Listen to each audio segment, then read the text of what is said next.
আত্মপ্রকাশ করেই গণপরিষদ নির্বাচনের দাবিতে সোচ্চার হবে ছাত্রদের নতুন দল। সব মতাদর্শিক বিভাজনের ইতি টানার আশা।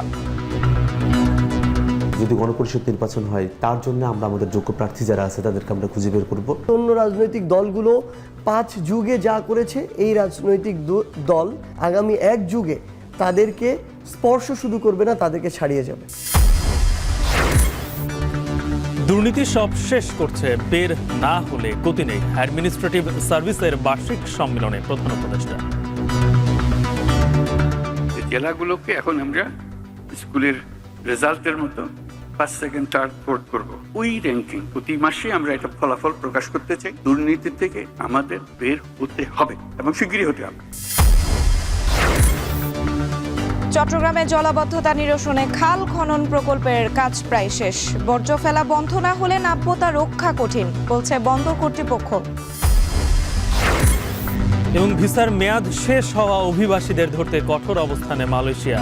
বৈধতার সুযোগ পেতে কূটনৈতিক তৎপরতার আহ্বান প্রবাসীদের।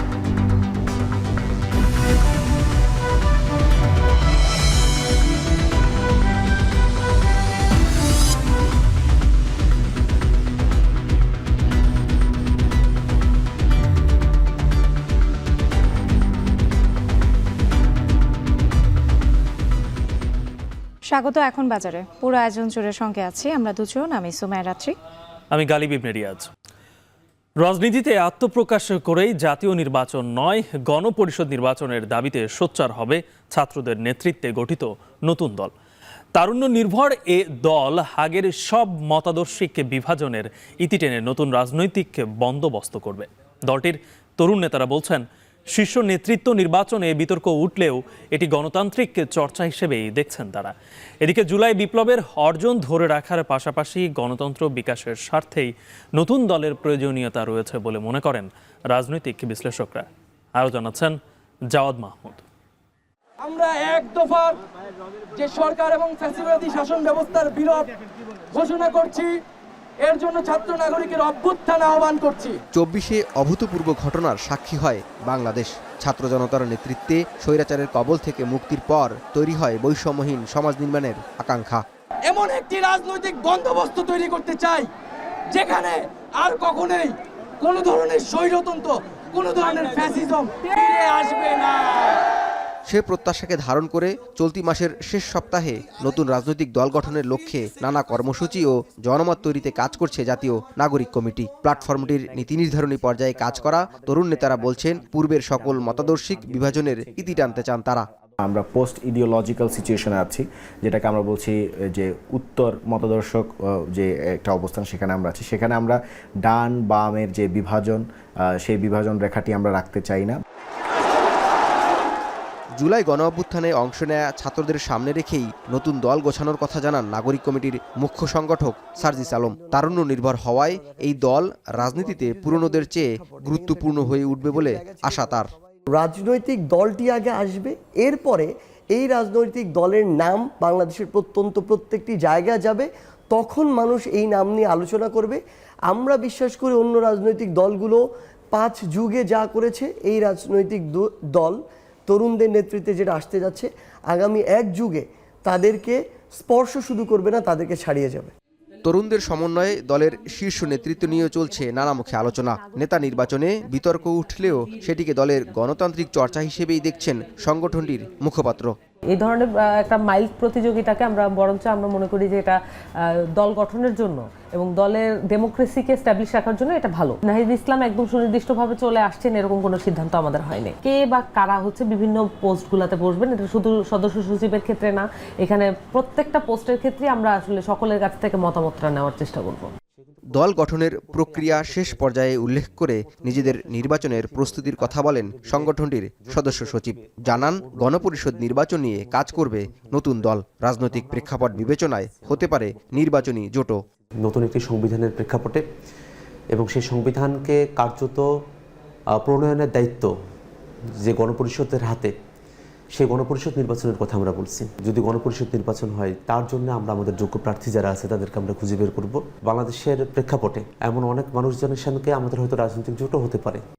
দেশের গণতন্ত্র বিকাশের স্বার্থেই ছাত্রদের দলের প্রয়োজনীয়তার কথা জানিয়ে এই রাজনৈতিক বিশ্লেষক বলছেন, নতুন দলের আদর্শিক ভিত্তি তৈরি করতে হবে। চ্যালেঞ্জ মোকাবিলায় তৃণমূল থেকে কেন্দ্রে ছাত্রদের বিকল্প নেতৃত্ব তৈরির পরামর্শ তার। এই বিপ্লবের সফলতার জন্য ছাত্রদের নিরন্তর উপস্থিতি, নিরন্তর প্রেসার, নিরন্তর উপদেশনা এবং অবস্থান দরকার, প্রয়োজন। তৃণমূল থেকে একেবারে কেন্দ্র পর্যায় পর্যন্ত লিডারশিপের বিকল্প লিডারশিপের অবস্থান তৈরি করা এটা খুবই কঠিন ব্যাপার। এটা রাজনৈতিক দলকে তার আদর্শিক দৃষ্টিভঙ্গি গোছাতে অনেক সময় লাগে। এটা তো এরকম না যে কোন ফাইয়া কোন, বললাম আর হয়ে গেল।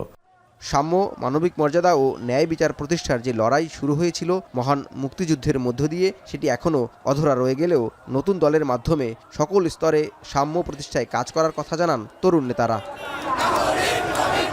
জাওয়াদ মাহমুদ, এখন, ঢাকা। প্রধান উপদেষ্টা ডক্টর মোহাম্মদ ইউনূস বলেছেন, দুর্নীতি সব শেষ করছে, এ থেকে বের না হতে পারলে কোনো গতি নেই। রোববার বিকেলে রাজধানীর চীন মৈত্রী সম্মেলন কেন্দ্রে অ্যাডমিনিস্ট্রেটিভ সার্ভিস অ্যাসোসিয়েশনের বার্ষিক সম্মেলনে এসব কথা বলেন তিনি। এ সময় দেশের সব ধরনের সম্ভাবনাকে কাজে লাগাতে যে কোনো মূল্যে দুর্নীতি থেকে বেরিয়ে আসার তাগিদ দেন তিনি। দেবরাজ দেবের প্রতিবেদন। 3 দিনের জেলা প্রশাসক সম্মেলনের প্রথম দিনে রোববার বিকেলে বাংলাদেশ চীন মৈত্রী সম্মেলন কেন্দ্রে আয়োজন হয় বার্ষিক সম্মেলনের প্রথম দিনের সমাপনী আয়োজন। 64 জেলা প্রশাসক ও বিভাগীয় কমিশনারদের এই সম্মেলনে সরকারের উপদেষ্টা, নীতি নির্ধারক সহ শিক্ষার্থী প্রতিনিধির সাথে আয়োজনে যোগ দেন প্রধান উপদেষ্টা ডক্টর মোহাম্মদ ইউনূস। অনুষ্ঠানে উপদেষ্টারা জেলা প্রশাসকদের জুলাইয়ের অনুপ্রেরণা ও সংবিধান মোতাবেক কাজ করার আহ্বান জানান। বলেন, দেশকে স্থিতিশীল করতে মাঠ পর্যায়ের প্রশাসনকেই ভূমিকা রাখতে হবে। আমাদের সামনে একটি বড় চ্যালেঞ্জ, যে জাতিকে গণতন্ত্রের পথে আবার উত্তরণের জন্য একটি সুষ্ঠু নিরপেক্ষ নির্বাচন উপহার দেওয়া, এবং কেবলমাত্র এই সুষ্ঠু নিরপেক্ষ নির্বাচন উপহার দেওয়ার মধ্য দিয়েই আমি মনে করি প্রশাসনের যেই অপকর্ম ছিল বিগত সময়ে তার কাফফারা হওয়া সম্ভব, তার প্রায়শ্চিত্ত হওয়া সম্ভব। কেউ কাউকে দোষারোপ করার চেয়ে সবচেয়ে বড় ইম্পর্টেন্ট ব্যাপার হচ্ছে এত বড় স্যাক্রিফাইসের মধ্যে দিয়ে যেই সময়টা, যেই সুযোগটা তারা আমাদের সামনে হাজির করেছে, সেটা যেন আমরা সবাই খুব প্রপারলি ইউটিলাইজ করি। আমরা যেন এটা মনে রাখি, বাংলাদেশের সংবিধান সর্বোচ্চ আইন অনুযায়ী আমরা হচ্ছি জনগণের সেবক। আপনারা সহযোগিতা না করলে কিন্তু আমরা যতটুকু সময়ে আছি, এটা কিছু পজিটিভ কাজ, কিছু ইতিবাচক কাজ করে যেতে চাই। উপদেষ্টাদের বক্তব্য শেষে প্রধান উপদেষ্টার হাতে অনুষ্ঠানের স্মারক উপহার তুলে দেওয়া হয়। পরে প্রধান উপদেষ্টা বলেন, ভৌগোলিক অবস্থানের কারণেই বাংলাদেশের ভবিষ্যৎ উজ্জ্বল, তবে সম্ভাবনাকে কাজে লাগাতে যে কোনো মূল্যে দুর্নীতি থেকে বেরিয়ে আসার তাগিদও দেন তিনি। বাংলাদেশের একটা সুবর্ণ সুযোগ, আমরা যে জাতি হিসেবে আমাদের যে অবস্থান, একটা চমৎকার অবস্থান। দুই পাশে দুই মহাশক্তি আমাদের, ভারত আর চীন, তাদের বাতাসে আমরা উঠতে থাকবো। বাংলাদেশের ভবিষ্যৎ অতি চমৎকার তার অবস্থানের কারণে। এ সময় সরকারি সেবাতে অনলাইনে সেবা প্রদানের সুযোগ বাড়ানোর আহ্বান জানান প্রধান উপদেষ্টা। চেষ্টা করব, কিন্তু হয়তো পরিষ্কারভাবে ধরতে পারবে না কোথায় কি হচ্ছে, কিন্তু এটাতে আমরা পারবো। এটাতে শুধু অনলাইন সার্ভিসটা প্রোভাইড করা, এটাতে সফল হলে দেখবে যে আরো উৎসব আসবে। বহু রকমের বুদ্ধি আছে। দুর্নীতি থেকে আমাদের বের হতে হবে এবং শিগগিরই হতে হবে। এদিকে এখন থেকে প্রতি মাসে জেলা প্রশাসকদের কাজের উপর র্যাঙ্কিং পদ্ধতি চালু করা হবে এবং তা নিয়মিত ওয়েবসাইটে প্রকাশ করা হবে বলেও জানান প্রধান উপদেষ্টা। জেলাগুলোকে এখন আমরা স্কুলের রেজাল্টের মতো ফার্স্ট, সেকেন্ড, থার্ড, ফোর্থ করব। ওই র্যাঙ্কিং প্রতি মাসে আমরা এটা ফলাফল প্রকাশ করতে চাই। দেবরাজ দেব, এখন, ঢাকা। চট্টগ্রাম নগরীর জলাবদ্ধতা দূর এবং কর্ণফুলী নদীর নাব্য রক্ষায় 4 কিলোমিটার এলাকায় 8টি খালের মুখ খনন এবং বর্জ্য অপসারণের কাজ শেষের পথে। এতে কর্ণফুলী নদীর বাকলিয়া ও নতুন ব্রিজ এলাকায় লাইটারের জাহাজ ও ফিশিং বোট সহজে চলাচল করায় প্রাণ ফিরেছে নদীর তীরবর্তী জনজীবনে। আগামী জুনে প্রকল্পের কাজ শেষ হলেও নদীতে বর্জ্য পড়া রোধ করা না গেলে নাব্যতা রক্ষা করা কঠিন হবে বলে মনে করছেন বন্দর কর্তৃপক্ষ। আরও জানাচ্ছেন হাজেরা শুলি। কর্ণফুলী নদীর তীর ঘেঁষেই দেশের লাইফলাইন চট্টগ্রাম বন্দরের জেটি ইয়ার্ড এবং অন্যান্য স্থাপনার অবস্থান। তাই কর্ণফুলী নদীর নাব্যতা রক্ষা করা বন্দর এবং অর্থনীতির জন্য খুবই গুরুত্বপূর্ণ। অথচ প্রতিনিয়ত জোয়ারের পানির সাথে ৬০ লাখ নগরবাসীর ফেলা পলিথিন, প্লাস্টিক, গৃহস্থালী ও পয়ঃবর্জ্য এসে পড়ছে নদীতে। ৩৭টি খাল দিয়ে প্রতিদিন প্রায় ২০০০ টন কঠিন বর্জ্য পড়ে ভরাট হচ্ছে এই নদী। এতে বাকুলিয়া ও নতুন ব্রিজ এলাকায় পলি জমে নদীর নাব্যতা কমায় ওই অংশে নৌযান চলাচল কার্যত বন্ধ হয়ে যায়, আর বর্ষায় ডুবে যায় নগরী। এই প্রেক্ষাপটে ২০১৩ সালে ২২৯ কোটি টাকা ব্যয়ে মালয়েশিয়ান একটি প্রতিষ্ঠানকে ক্যাপিটাল ড্রেজিং এর কাজ দেয় চট্টগ্রাম বন্দর কর্তৃপক্ষ। তবে অনভিজ্ঞতার কারণে অর্ধেক কাজ রেখেই চলে যায় ঠিকাদার। পরে ২০১৮ সালে সদরঘাট থেকে বাকুলিয়ার চর পর্যন্ত ড্রেজিং করতে ২৪২ কোটি টাকায় নৌবাহিনীকে কাজ দেয় বন্দর কর্তৃপক্ষ। সেই ব্যয় বর্তমানে বেড়ে দাঁড়িয়েছে ২৯৫ কোটি টাকায়। ইতিমধ্যে ৫৫ লাখ ঘনমিটার বর্জ্য ও পলি খননের কাজ শেষ। তবে ৮টি খালের মুখে পলিথিন, প্লাস্টিক সহ ৭ মিটারের বর্জ্যের স্তর খনন করতে গিয়ে কঠিন চ্যালেঞ্জের মুখে পড়তে হয়। আমাদের এই প্রকল্পের অংশ হিসেবে যে তাদের যে বিভিন্ন জাহাজের যে চলাচল, সেই চলাচলটা নিশ্চিত করছি। সেই সাথে সাথে যে বিভিন্ন প্লাস্টিক বর্জ্য এবং অন্য বর্জ্য যেগুলো আসছে, সেই বর্জ্যগুলো সরানোর মাধ্যমেও আমরা আমাদের যে চট্টগ্রাম শহরের জলাবদ্ধতা নিরসনকল্পে সহায়ক ভূমিকা পালন করছি। কর্ণফুলী নদীতে খননের কারণে বর্তমানে লাইটের জাহাজ, নোঙ্গর ও ফিশিং বোট নির্বিঘ্নে চলাচল করতে পারায় খুশি ব্যবসায়ী ও জেলেরা। কাদামাটি ছিল একদম ওই মধ্যের খাম্বা থেকে, জাহাজ টাজ চলাফেরা এদিকে করতে পারতো না। এখন মাটি কাটার পরে এখন জাহাজটা হ্যাঙ্কার দিতে পারতেছে বা নৌজন ভালো হচ্ছে। বেশিরভাগ পলিথিন ছিল, পলিথিনে ভর্তি ছিল। এখন ড্রেজিং করার পর অনেক সফলতা আসছে। তবে নদীতে বর্জ্য পড়া রোধে কার্যকর ব্যবস্থা না নিলে সারা বছরই নিয়মিত ড্রেজিং করতে হবে। এক্ষেত্রে জোয়ারের পানি নগরীতে প্রবেশ ঠেকাতে সিডিএ বিভিন্ন খালের মুখে স্লুইস গেট নির্মাণ করলেও সেগুলো যথেষ্ট প্রশস্ত নয় বলে অভিযোগ বন্দর কর্তৃপক্ষের। ড্রেজিং এর মাধ্যমে আমার পানির ফ্লোটা ঠিক রেখেছি। এটা শহরের ভিতরের অংশে যদি সিল ট্র্যাপের ব্যবস্থা করা হয়, তাহলে শহরে যেটা ওপেন, যেটা বর্জ্য প্লাস্টিক, পলিথিন এবং মানুষের ব্যবহৃত বর্জ্যসমূহ সরাসরি যদি নদীতে না আসে, তাহলে নদীর এই যে সিলটেশনের হার অনেক কমে যাবে। সেক্ষেত্রে আমাদের ড্রেজিংয়ের খরচও অনেক কমে আসবে। আগামী জুনের মধ্যে ড্রেজিং এর মাধ্যমে আরও ৭ লাখ ঘনমিটার মাটি তোলা হবে নদী থেকে। তবে নদীতে বর্জ্যের প্রবেশ আটকাতে গার্বেজ ট্র্যাপ নির্মাণের আহ্বান চট্টগ্রাম বন্দরের। হাজার শিউলি, এখন চট্টগ্রাম। জনশক্তি রপ্তানিতে শীর্ষ জেলা কুমিল্লায় চাহিদা বাড়ছে কারিগরি শিক্ষার। রেমিটেন্সের প্রবাহ বাড়াতে দক্ষ জনশক্তি নিশ্চিতে গুরুত্ব দিচ্ছে সরকার। প্রণোদনায় প্রশিক্ষিত করা হচ্ছে তরুণ শিক্ষার্থীদের। খালেদ সাইফুল্লাহর প্রতিবেদন, ক্যামেরায় ছিলেন কামরুল ইসলাম। মাত্র ১২ টাকায় ভর্তি আর ৩ মাসে ৩৬ টাকা বেতনে দক্ষ জনশক্তি হিসেবে তৈরির সুযোগ পাচ্ছেন তরুণ তরুণীরা। কুমিল্লা কারিগরি প্রশিক্ষণ কেন্দ্রে দক্ষতা উন্নয়নের ১২টি ট্রেডে প্রশিক্ষণ নিচ্ছেন তারা। প্রবাসে কর্মরত জনশক্তির বড় অংশই অদক্ষ। নানামুখী চ্যালেঞ্জে টিকতে না পেরে প্রতি বছর অনেক প্রবাসী দেশে ফিরে আসেন। তাই বহির্বিশ্বে জনশক্তি রপ্তানিতে নানা প্রতিবন্ধকতার বিষয়গুলো আমলে নিয়ে কুমিল্লা কারিগরি প্রশিক্ষণ কেন্দ্রে পরিচালিত হচ্ছে সময় উপযোগী কোর্স। জরিপ বলছে, কারিগরি প্রশিক্ষণ কেন্দ্রে প্রশিক্ষণ শেষের ৬ মাসের মধ্যেই ১৫% শিক্ষার্থী বিদেশ গমন করেন। কোর্স সম্পন্নের পর অন্তত অর্ধেক শিক্ষার্থী বিদেশে কর্মসংস্থানের সুযোগ পায়। বাকিদের কর্মসংস্থান হয় দেশেই। অটোমোবাইল লেভেল 1-এর যে কাজগুলো করে আমরা বিভিন্ন জায়গায় কর্মসংস্থান করতে পারি এবং এভাবে কর্মসংস্থানের মাধ্যমে আমরা নিজেদের পরিবার এবং ফ্যামিলিকে সাপোর্ট দিতে পারি। বিদেশে যেহেতু যাব, একজন স্কিল ওয়ার্কার হয়ে দক্ষ হয়ে বিদেশ যাওয়ার ইচ্ছে, হ্যাঁ, যাতে দেশের যাতে মান অক্ষুণ্ণ করতে পারে, রেমিটেন্স যোদ্ধা হতে পারে। ভালো কিছু পাইতেছি, আমরা শিখতে পারতেছি, যেটা আমাদেরকে ভবিষ্যতে অনেক এগিয়ে নিয়ে যাইব। বাইরে যাওয়ার পরে দক্ষতার সাথে আমরা কাজ দিতে পারবো এবং আমরা ভালো একটা উন্নত করতে পারবো। কারিগরি দক্ষতা উন্নয়নের পাশাপাশি বিদেশি ভাষা শিক্ষায় গুরুত্ব দেয়া হয় কুমিল্লা কারিগরি প্রশিক্ষণ কেন্দ্রে। ইংরেজির পাশাপাশি চীনা, কোরিয়া, জাপান, হংকংয়ের ভাষায় কথা বলতে চলছে কোর্স। মাত্র 1000 টাকায় 4 থেকে 6 মাসে বিদেশি ভাষা শিখছে শিক্ষার্থীরা। ভাষাগত স্কিল যতটুকু বেশি, তার জন্য জাপানের রাস্তা ততটুকু সহজ। সুতরাং তার পুরোটাই জাপানের লাইফটা নির্ভর করবে তার ভাষাগত দক্ষতার উপর। লিখিত, শারীরিক, মৌখিক পরীক্ষার মাধ্যমে আমরা যাচাই বাছাই করে তারপরে আমরা 40 জন স্টুডেন্ট নেই, হয়তোবা 10 জন ওয়েটিং বেশি থাকে। প্রশিক্ষকরা জানায়, দারিদ্র্য বিমোচন, কর্মসংস্থানের সুযোগ সৃষ্টি ও উদ্যোক্তা উন্নয়নে কারিগরি শিক্ষা অত্যন্ত জরুরি। বিশ্ববাজারে দক্ষ শ্রমিক রপ্তানির ফলে মাথাপিছু আয় বৃদ্ধি পায়, জীবনযাত্রার মানোন্নয়নের পাশাপাশি বাড়ে অর্থনৈতিক প্রবৃদ্ধি।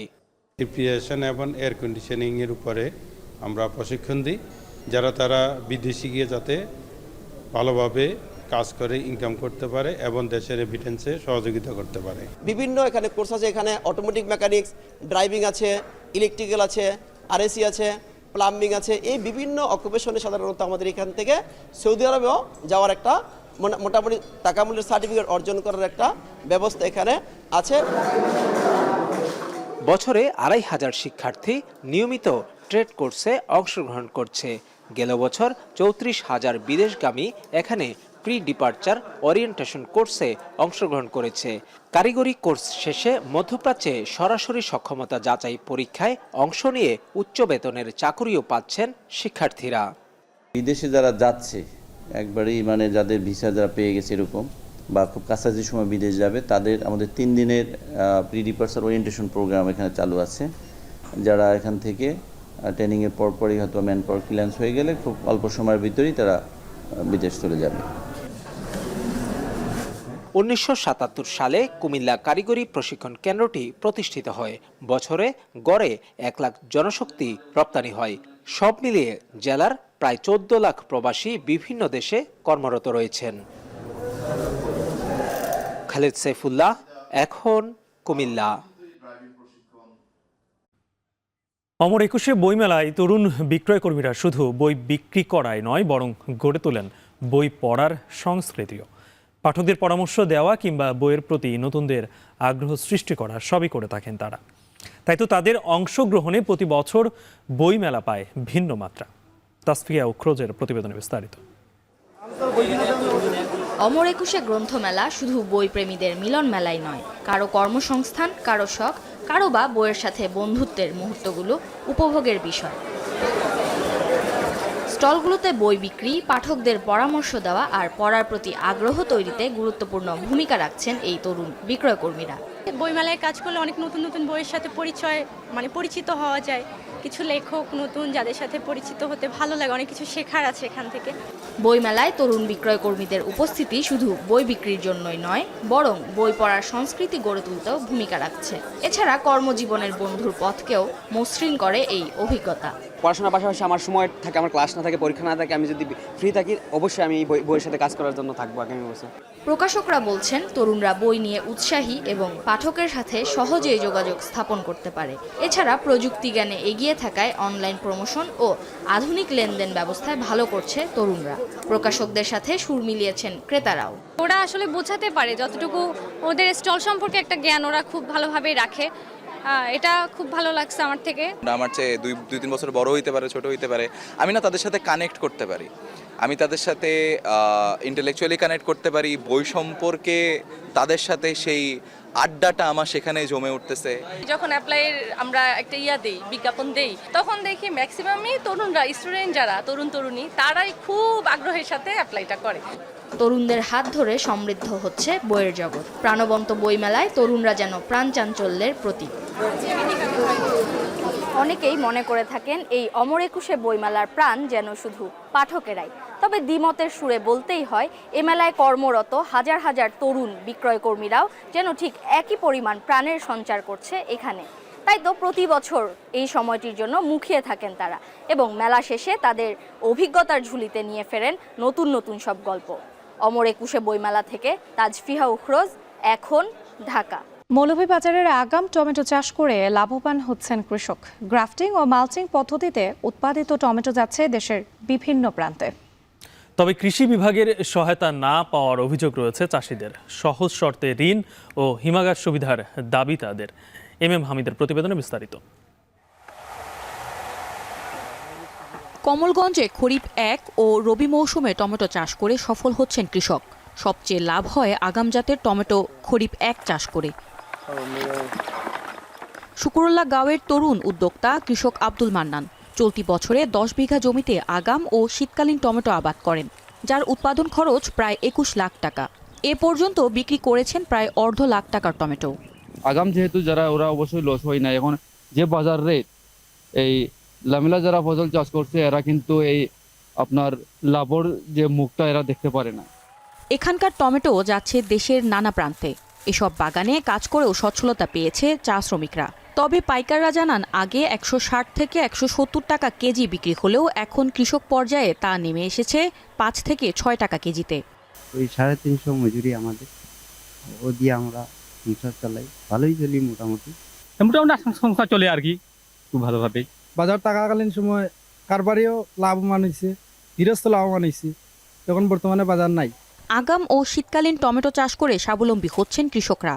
বিশেষ করে কমলগঞ্জের মাঠে মাঠে এখন শুধুই পাকা টমেটোর লালাভা। তবে কৃষকদের অভিযোগ, মাঠ পর্যায়ে কৃষি বিভাগের সহযোগিতা সেভাবে পাওয়া যায় না। তাছাড়া নেই টমেটো সংরক্ষণের উপযুক্ত ব্যবস্থা।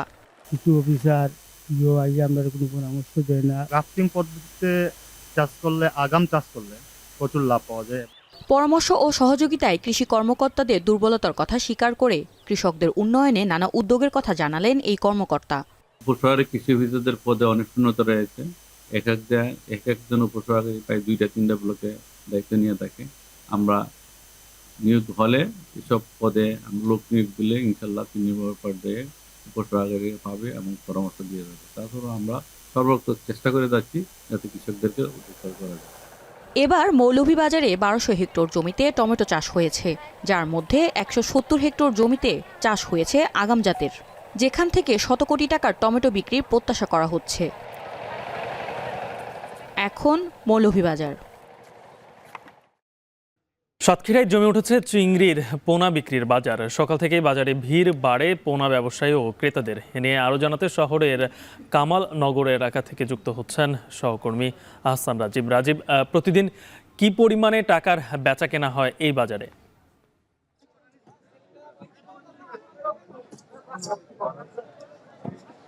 গালিব, সাতক্ষীরায় প্রায় 65,000 মাছের ঘের রয়েছে। সমস্ত ঘেরে প্রচুর পরিমাণে বাগদা চিংড়ি চাষ করা হয়। মূলত এই অঞ্চলের লবণাক্ত পানির যে মাছগুলো রয়েছে সেগুলো বেশি চাষ করা হয়। এর মধ্যে বাগদা চিংড়ি সেটি কিন্তু সবচেয়ে বেশি পরিমাণে চাষ করা হয়। কিন্তু এই যে বাগদা চিংড়ির পোনাটি এখানে স্থানীয়ভাবে আসলে উৎপাদিত হয় না, এটি প্রাকৃতিক উৎস থেকে আহরণ করতে হয়। এছাড়া কক্সবাজারের যে সমস্ত মাছের হ্যাচারি রয়েছে, মূলত বাগদা চিংড়ির পোনার যে হ্যাচারি, সেই হ্যাচারিগুলোতে এই পোনাগুলো উৎপাদন হয়ে থাকে। এবং সাতক্ষীরার যে কামালনগর এলাকার করিম সুপার মার্কেট এলাকাটি রয়েছে, এখানে কিন্তু প্রতিদিন সকালে এই কক্সবাজার থেকে যে পোনাগুলো উৎপাদন হয় সেগুলো এখানে নিয়ে আসা হয় এবং এখান থেকে ঘেরের যারা ঘের চাষি রয়েছেন অর্থাৎ ঘের মালিক রয়েছেন তারা কিন্তু এখান থেকে এই পোনাগুলো কিনে নিয়ে তাদের মাছের যে ঘেরগুলো সেখানে তারা এই মাছগুলো ছাড়েন। তো এখানে প্রতিদিনই কিন্তু প্রচুর পরিমাণে এখন বেচা কেনা হচ্ছে, কারণ এখন বছরের এই সময়টিতে ঘেরগুলোতে মাছের পোনা ছাড়া হয় এবং এটি প্রতি সার্কেল অন্তর কিন্তু ছাড়া হয়, অর্থাৎ প্রায় 3 মাস পর পরই কিন্তু এই বাগদা পোনাগুলো ছাড়া হয় এবং আহরণ করা হয়।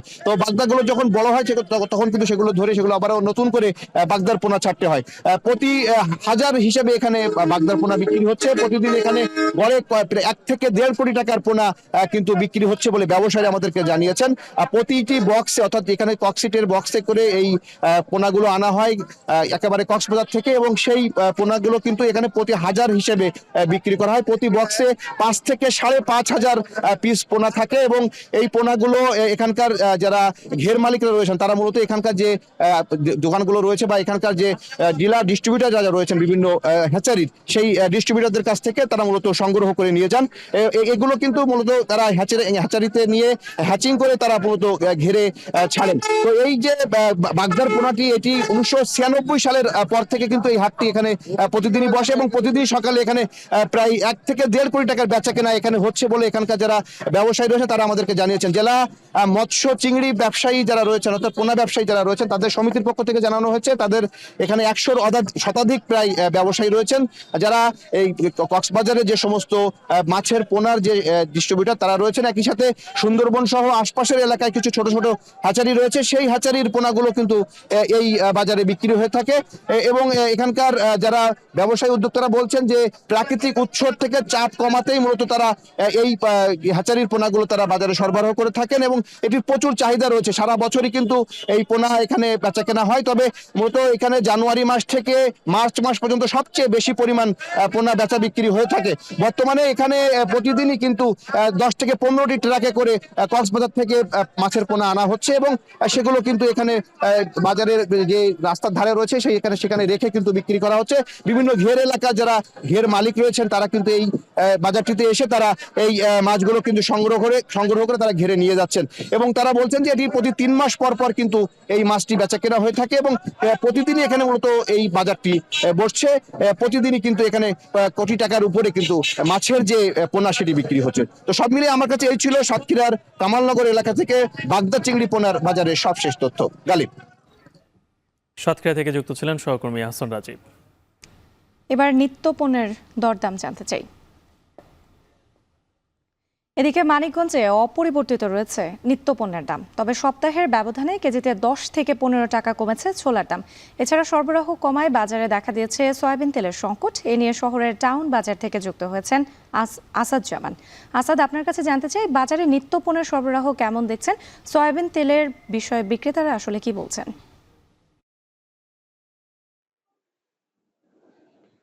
রাত্রি আপনি যেমনটি বলছিলেন, আমি এখন রয়েছি মানিকগঞ্জ টাউন বাজারে। তো মূলত যে এই যে বাজার, এই বাজারে প্রায় কয়েক শতাধিক যে গ্রোসারির মুদি দোকান সেগুলো রয়েছে। প্রত্যেকটি দোকানের মধ্যেই কিন্তু একটাই সংকট, সেটা হচ্ছে বোতলজাত যে সয়াবিন তেল, সেটার কিন্তু সংকট দেখা দিয়েছে। কিন্তু অন্যান্য যে নিত্য প্রয়োজনীয় পণ্য সেগুলো কিন্তু সরবরাহ বেশ ভালো রয়েছে এবং কিছু পণ্যের দামও কিন্তু কমেছে। যেমন ছোলা 120 টাকা বিক্রি হলো, এখন কিন্তু সরবরাহ ভালো থাকায় সেটা বিক্রি হচ্ছে 105 টাকা। বুট বিক্রি হচ্ছে 63 থেকে 65 টাকা এবং যে বেসন সেটা হচ্ছে 120 টাকা কেজি এবং মসুরির ডাল 105 টাকা এবং খেসারির ডাল যেটা রয়েছে সেটা 110 টাকা কেজিতে এবং চিনি যেটা রয়েছে যে খুচরো ভাবে বিক্রি করা হয় সেটা হচ্ছে 120 টাকা। আর পেঁয়াজের যে বিষয়টা রয়েছে সেটা কিন্তু আমরা একটু আগেই দেখেছি যে পাইকারি বাজারে 34 টাকা বিক্রি হতে, এই যে খুচরা বাজার সেটা কিন্তু 40 টাকাতে বিক্রি হচ্ছে।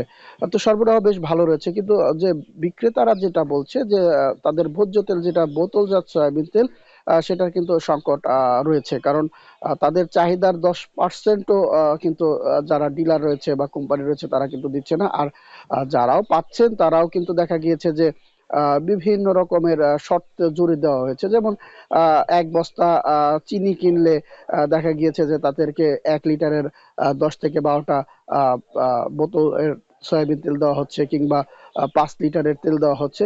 তো বিভিন্ন শর্ত জুড়ে দেওয়া হচ্ছে এবং সেই সকল শর্তগুলোই দেওয়া হচ্ছে যে সকল কোম্পানির তেলগুলোর যে অন্যান্য প্রোডাক্ট গুলো বিক্রি হয় না সেগুলো দিয়েই কিন্তু তারা বিক্রি করছে বলা আমরা দেখতে পেয়েছি। কিন্তু এই যে বাজার, এই বাজারে কিন্তু যে আবার যে খোলা যে সয়াবিন তেল সেটার কিন্তু কোনো সংকট নেই, সেটা কিন্তু খুব সুন্দর করে কিন্তু বিক্রি করছে এবং আমরা দেখতে পেয়েছি সেটা। তো যারা ক্রেতা রয়েছে তারা কিন্তু বাজার মনিটরিং এর কথাটাই ব্যাপকভাবে বলছে। তো রাত্রি এই ছিল আমার কাছে বাজার থেকে সর্বশেষ সংবাদ।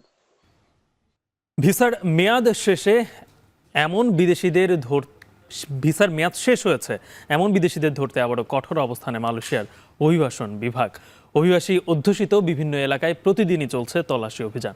অন্যান্য দেশের পাশাপাশি আটক হচ্ছেন অনেক বাংলাদেশিও। এতে নানা কারণে অবৈধ হওয়া প্রবাসীদের দিন কাটছে উদ্বেগ উৎকণ্ঠায়। বৈধতার সুযোগ পেতে ঢাকা কুয়ালালামপুরের কূটনীতিক তৎপরতার আহ্বান তাদের। মালয়েশিয়া থেকে শারিয়ার তারিকের প্রতিবেদনে বিস্তারিত। মালয়েশিয়ায় থাকা অবৈধ অভিবাসীদের নিজ দেশে ফিরতে প্রত্যাবাসন কর্মসূচির মেয়াদ শেষ হয় গত বছরের ডিসেম্বরে। তবে ওই সময়ের মধ্যে যারা অনলাইনে নাম নিবন্ধন করেছেন এবং কোনো কারণবশত ইমিগ্রেশন এনফোর্সমেন্ট বিভাগে উপস্থিত হতে পারেননি, এমন অভিবাসীদের প্রত্যাবাসনে সম্প্রতি 21 মার্চ পর্যন্ত সুযোগ দেওয়ার ঘোষণা দেয় মালয়েশিয়া সরকার। এই সুযোগ দিলেও সার্বিকভাবে অবৈধ অভিবাসী আটকে তল্লাশি অভিযান জোরদার করেছে মালয়েশিয়া। দেশটির অভিবাসন বিভাগের নেতৃত্বে প্রায় প্রতিদিনই চলছে যৌথ বাহিনীর অভিযান। অভিবাসী অধ্যুষিত বিভিন্ন হটস্পটে চালানো হচ্ছে জটিকা তল্লাশি। ধরে নিয়ে যাওয়া হচ্ছে অবৈধভাবে বসবাস করা অভিবাসীদের। এ তালিকায় আছেন অনেক বাংলাদেশিও। আমাদের কাগজপাতি থাকা অবস্থায়ও আমাদের কাজ কাম নাই। এখন তো আমাদের নিজের ইচ্ছামতোভাবে অবৈধ হয়ে যেতে হবে। কিসের জন্য? আজ 9 মাস বসে আছি, আমাদের কাছে এখন টাকা নাই। আমরা বাড়ির থেকে টাকা নিয়ে এসে কয়দিন চলবো? যারা অবৈধ আছে তারা কাজে কামে যেতে তাদের কষ্ট হচ্ছে, বাজারে যেতে পারছে না, খাওয়া দাওয়ার সমস্যা হচ্ছে, রুমে থাকতে ভয় পাচ্ছে। এদিকে অবৈধ বিদেশিদের তথ্য দিতে স্থানীয়দের আহ্বান জানাচ্ছে দেশটির অভিবাসন বিভাগ। কর্তৃপক্ষের এমন কঠোর পদক্ষেপের ফলে অবৈধরা চাকরি থেকেও বরখাস্ত হচ্ছেন। এমনকি গেল বছর বন্ধ হওয়া কলিং ভিসায় আসার পরও কাজ না পেয়ে দেশে ফিরতে হয়েছে অনেককেই। কেউ কেউ কাজের সুযোগের আশায় ঝুঁকি নিয়ে রয়ে গেছেন অবৈধ হয়েই। এ অবস্থায় নতুন করে বৈধতার সুযোগের আশায় মালয়েশিয়ার সঙ্গে ঢাকার কূটনৈতিক তৎপরতা শুরুর অনুরোধ প্রবাসীদের। আমি 1 বছর 1 মাস আসছি মালয়েশিয়াতে, এ পর্যন্ত কোনো কাজ পাই নাই।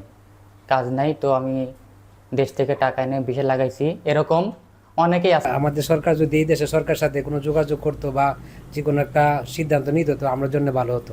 কেবল অবৈধরাই নয়, ভিসা শর্ত লঙ্ঘনকারীদেরও আনা হচ্ছে আইনের আওতায়। অপরাধ বেঁধে সাজার মুখোমুখি করা হচ্ছে কর্মী ও নিয়োগকর্তাকেও। বিভিন্ন সময় আটক হয়ে কারাভোগের পর সম্প্রতি 23 বাংলাদেশিকে ফেরত পাঠিয়েছে মালয়েশিয়া। দেশে ফেরত যাওয়ার এমন ঝুঁকি থেকে মুক্তি পেতে অন্তর্বর্তী সরকারকে দ্রুত উদ্যোগ নেওয়ার আহ্বান প্রবাসীদের। এতে রেমিটেন্স প্রবাহে গতি কমার ঝুঁকি কমবে বলেও মত তাদের। শাহরিয়ার তারেক, এখন মালয়েশিয়া। ভারতকে যুক্তরাষ্ট্রের অত্যাধুনিক যুদ্ধ বিমান দেওয়ার ঘোষণায় ক্ষুব্ধ প্রতিক্রিয়া জানিয়েছে পাকিস্তান। ইসলামাবাদের আশঙ্কা, এতে সামরিক শক্তিতে দক্ষিণ এশিয়ায় ভারসাম্যহীনতা তৈরি হবে এবং নষ্ট হবে শান্তি। এছাড়া পাকিস্তানের সন্ত্রাসবাদ নিয়ে ভারত ট্রাম্পের কাছে মিথ্যাচার করেছে বলেও অভিযোগ উঠেছে। বিস্তারিত জানাচ্ছেন তানভীর জনি। ডোনাল্ড ট্রাম্পের দ্বিতীয় মেয়াদে ভারতের প্রধানমন্ত্রী নরেন্দ্র মোদীর যুক্তরাষ্ট্র সফর খুব একটা জাঁকজমকপূর্ণ ছিল না। তবে বিশ্লেষকদের মতে ব্যবসায়িক স্বার্থ রক্ষায় মোদীর এই সফর ফলপ্রসূ হয়েছে। প্রযুক্তি ও প্রতিরক্ষা খাতে ভারতকে সহযোগিতার হাত প্রশস্ত করেছে যুক্তরাষ্ট্র। চলতি বছর থেকেই ভারতে সামরিক সরঞ্জাম বিক্রি বাড়ানোর ঘোষণা দিয়েছেন ট্রাম্প, যার মধ্যে অন্যতম অত্যাধুনিক যুদ্ধবিমান F-35। দুই পক্ষের মধ্যে নতুন একটি প্রতিরক্ষা চুক্তি হলে নেটোর বাইরে ইসরায়েল ও জাপানের পর ভারত পাবে F-35 যুদ্ধবিমান। শত্রুপক্ষের চোখ ফাঁকি দিয়ে লক্ষ্যবস্তুতে আঘাত হানতে সক্ষম F-35 বিমান, যা পেলে ভারতের সামরিক সক্ষমতা বাড়বে বহুগুণ। F-35 জেট প্রস্তুতকারী প্রতিষ্ঠান জানায়, সামরিক অস্ত্র বিক্রির বিষয়টি সরকারি পর্যায়ে চুক্তির মাধ্যমে হয়ে থাকে। ভারতকেও সেই পথেই হাঁটতে হবে। গেল বছর যুক্তরাষ্ট্র থেকে 31টি MQ-9B সি গার্ডিয়ান এবং স্কাই গার্ডিয়ান ড্রোন কিনতে সম্মত হয় ভারত। এবার দেশটির কাছ থেকে আরও বেশি করে সামরিক সরঞ্জাম কেনার বিষয়ে একমত হয়েছে দুই দেশ। এছাড়াও ইন্দো প্রশান্ত মহাসাগরীয় অঞ্চলে 10 বছরের প্রতিরক্ষা কাঠামো ও সামরিক সহযোগিতার উল্লেখযোগ্য সম্প্রসারণের ঘোষণা দেন ট্রাম্প ও মোদি। বিশ্বের বৃহত্তম অস্ত্র আমদানিকারক ভারত গেল কয়েক দশক ধরে রাশিয়ার কাছ থেকে অস্ত্র কিনছে। সম্প্রতি ইউক্রেনের যুদ্ধের কারণে সামরিক সরঞ্জাম রপ্তানি ব্যাহত হয় মস্কোর। তাই ভারত এখন তাকিয়ে আছে যুক্তরাষ্ট্রসহ পশ্চিমা দেশগুলোর দিকে। নয়াদিল্লিকে অত্যাধুনিক অস্ত্র দিতে ওয়াশিংটনের ঘোষণার তাৎক্ষণিক প্রতিক্রিয়ায় গভীর উদ্বেগ জানিয়েছে পাকিস্তান। দেশটির পররাষ্ট্র মন্ত্রণালয়ের মুখপাত্র বলেন, এ ধরনের পদক্ষেপে দক্ষিণ এশিয়ায় সামরিক ভারসাম্যহীনতা আরও বাড়বে, যা এই অঞ্চলে শান্তি ফেরানোর প্রচেষ্টায়ও বাধা হয়ে দাঁড়াবে। Such steps accentuate military imbalances in the region and undermine strategic stability. They remain unhelpful in achieving the objective of a durable peace in South Asia. We urge our international partners to take a holistic and objective view of the issues of peace and security in South Asia. এছাড়া Trump ও মোদির বৈঠকে সন্ত্রাসবাদ নিয়েও আলোচনা হয়। 2008 সালে ভারতের মুম্বাইয়ে সন্ত্রাসী হামলায় জড়িতদের বিচারের জন্য পাকিস্তানের প্রতি আহ্বান জানানো হয়। এটি নিয়েও তীব্র প্রতিবাদ জানায় ইসলামাবাদ। তাদের মতে সন্ত্রাসবাদের বিষয়টি ট্রাম্পের কাছে ভুলভাবে উপস্থাপন করেছে ভারত। তানভীর জানি, এখন বিশ্ব। ব্যক্তিগত নয়, দলগত পারফরমেন্স দিয়ে বিশ্বের যে কোনো দলকে হারাতে পারে বাংলাদেশ, মনে করেন টাইগার্স কোচ সোহেল ইসলাম। রিশাদ কিংবা জাকের আলীর মতো তারকারাই আসন্ন চ্যাম্পিয়ন্স ট্রফিতে পার্থক্য গড়ে দেবে বলে মনে করেন এই স্পিনিং কোচ। এদিকে সাকিবের অভাব পূরণে কেন ব্যর্থ হচ্ছেন টাইগার স্পিনাররা, এ নিয়েও বিস্তারিত কথা বলেছেন তিনি। আরও জানাচ্ছেন রেদওয়ান শাওন। চ্যাম্পিয়ন্স ট্রফির আসর মাতাতে দুবাইয়ে হাড়ভাঙ্গা অনুশীলনে ব্যস্ত সময় পার করছেন তাসকিন শান্তরা। 20 ফেব্রুয়ারি ভারতের বিপক্ষে ম্যাচ দিয়ে শুরু হবে টুর্নামেন্টে টাইগারদের পথ চলা। দুবাইয়ে ফিল সিমন্সের শিষ্যরা যখন ব্যস্ত নিজেদের শানিত করতে, তখন মিরপুরের হোম অফ ক্রিকেটে বাংলাদেশ টাইগার্সের ক্যাম্পে ব্যস্ত লিটন আফিফরা। টাইগার্সের হেড কোচের দায়িত্বে থাকা সোহেল ইসলামের অধীনে 10 দিনের ক্যাম্পে যোগ দিয়েছেন জাতীয় দলের রাডারে থাকা একাধিক ক্রিকেটার। অনুশীলন শেষে টাইগারদের চ্যাম্পিয়ন্স ট্রফি নিয়ে কথা বলেছেন স্পিন বোলিং কোচ সোহেল ইসলাম। নিজেদের দিনে দলীয় পারফরমেন্স দিয়ে বিশ্বের যে কোনো দলকে হারাতে পারে বাংলাদেশ মনে করেন তিনি। আমাদের ব্যাটিং ইউনিট যদি দেখি আজে, তাহলে দেখবেন যে ওয়ানডে খেলতে গেলে যে ধরনের ব্যাটিং ইউনিট থাকা উচিত আমাদের আছে। ব্যাটিং, বোলিং এবং ফিল্ডিংয়ে ওই অ্যাপ্রোচ মাঠের মধ্যে যদি আমাদের কম্বাইনলি ভালো হয়, তাহলে যে কোনো টিমরা আমরা হারিয়ে দিতে পারবো ইনশাআল্লাহ। যদিও মিড ওভারে উইকেট না পাওয়ায় সাকিবের অভাব ভোগাতে পারে টাইগারদের, তবে সময়ের সাথে সেই দিকে উন্নতি করবেন মিরাজ রিশাদরা। দীর্ঘদিন একটা প্লেয়ার সাকিবের কথা যেটা বললেন, ডেফিনেটলি সে মানে আনডাউটলি এই জায়গাটা ডিমেন্ডাসলি রোল প্লে করেছে। যেহেতু মানে তারা নতুন করেই আসছে এই রোলে, তাই একটু সময় তো লাগবেই, কিন্তু আমার কাছে মনে হয় এবং তারা ট্যালেন্ট, তাদের মধ্যে ওই কি অ্যাবিলিটি আছে। এদিকে সোহেলের দাবি এবারের টুর্নামেন্টে রিশাদ জাকেরের মতো তরুণ ক্রিকেটাররাই হতে পারেন দলের ট্রাম্প কার্ড। আমাদের যদি এই টুর্নামেন্ট ভালো খেলতে হয়, তাহলে আসলে টিম পারফর্ম করতে হবে, একদম টিম হিসাবেই যেটা ব্যাটিং ইউনিট বা বোলিংয়ে যারা আছে, যে এক্সপেরিয়েন্স বলার আছে, মুস্তাফিজ আছে, তাসকিন আছে, এবং থ্রেড বলার রানা আছে, মিরাজ আছে এক্সপেরিয়েন্স বলার, এবং জানেন যে রিশাদ আছে লেগি, যে কোনো সময় উইকেট বের করে দিতে পারবে। রেদওয়ান শাওন, এখন ঢাকা। প্রিমিয়ার লিগে এক অবিশ্বাস্য দুর্দান্ত হ্যাট্রিক করে ম্যান সিটিকে মিশরীয় বসন্তের জানান দিলেন ওমর মারমুশ।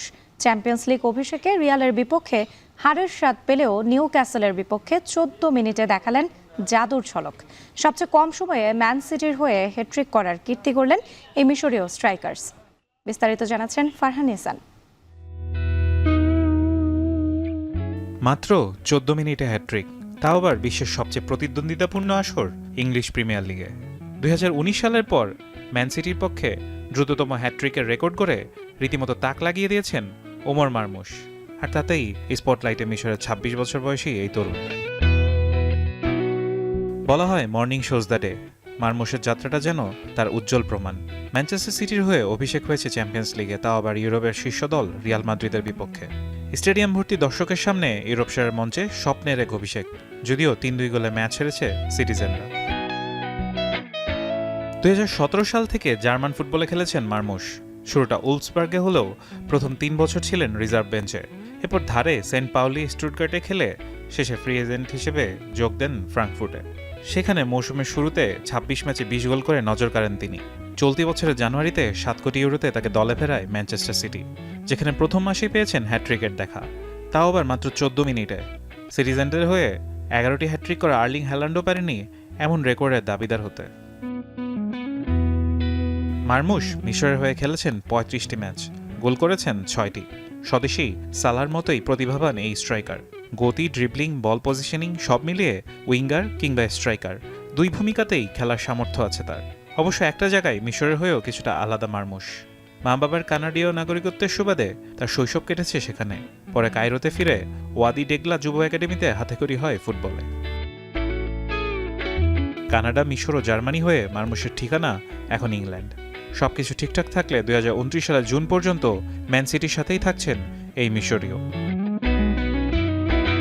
ফারহান ইহসান, এখন। শেষ করছি এখন বাজার। তার আগে শিরোনামগুলো আরও একবার।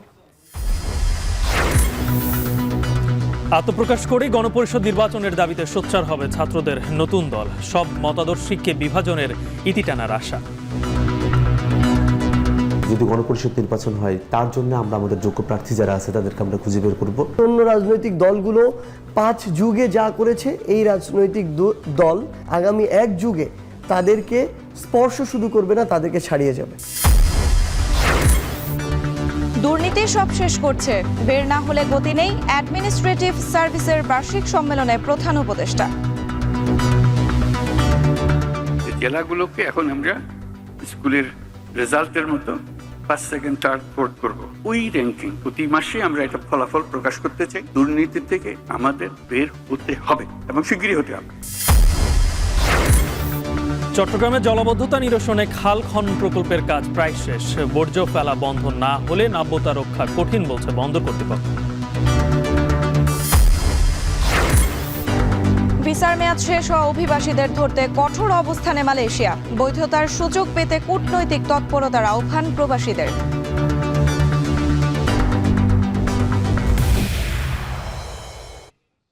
এই ছিল এখন বাজারের আয়োজনে। এখন টেলিভিশন ওয়েবসাইটে দেখতে ভিজিট করুন www.ekhon.tv। ফেসবুকে চোখ রাখুন facebook.com/tv.ekhon আর ইউটিউবে লাইভ দেখতে ভিজিট করুন youtube.com/c/ekhon tv।